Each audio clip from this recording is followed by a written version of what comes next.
एक बार देवर्षि नारद भगवान विष्णु के पास गए और प्रणाम करते हुए बोले, भगवान मुझे सत्संग की महिमा सुनाइए। भगवान मुस्कराते हुए बोले, नारद तुम यहाँ से आगे जाओ, वहाँ इमली के पेड़ पर एक रंगीन प्राणी मिलेगा, वह सत्संग की महिमा जानता है, वही तुम्हें समझाएगा।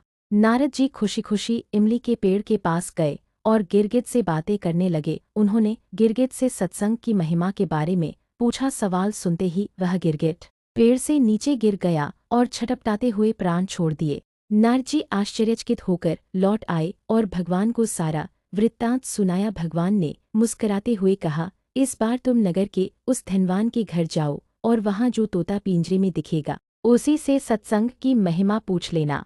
नारद जी क्षण भर में वहाँ पहुँच गए और तोते से सत्संग का महत्व पूछा। थोड़ी देर बाद ही तोते की आंखें बंद हो गईं और उसके भी प्राण खेरू उड़ गए। इस बार तो नारद जी भी घबरा गए और दौड़े दौड़े भगवान कृष्ण के पास पहुँचे। नारद जी कहा, भगवान यह क्या लीला है, क्या सत्संग का नाम सुनकर मरना ही सत्संग की महिमा है। भगवान हंसते हुए बोले, यह बात भी तुमको जल्द ही समझ आ जाएगी। इस बार तुम नगर के राजा के महल में जाओ और उसके नवजात पुत्र से अपना प्रश्न पूछो। नारद जी तो थरथर कांपने लगे और बोले, अभी तक तो पक्षी ही अपने प्राण छोड़ रहे थे, इस बार अगर वह नवजात राजपुत्र मर गया तो राजा मुझे जिंदा नहीं छोड़ेगा।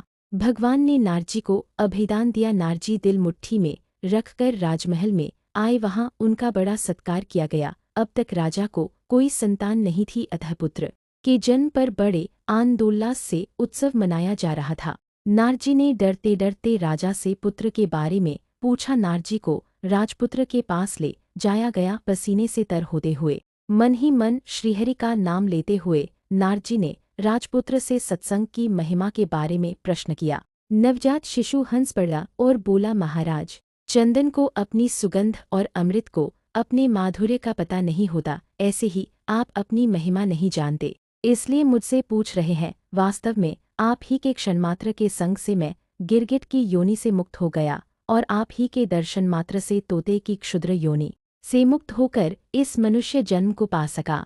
आपके सान्निध्य मात्र से मेरी कितनी सारी योनियां कट गईं और मैं सीधे मानवतन में ही नहीं पहुंचा, अपितु राजपुत्र भी बना। यह सत्संग का ही अद्भुत प्रभाव है। हे ऋषिवर, अब मुझे आशीर्वाद दे कि मैं मनुष्य जन्म के परम लक्ष्य को पा सकूं।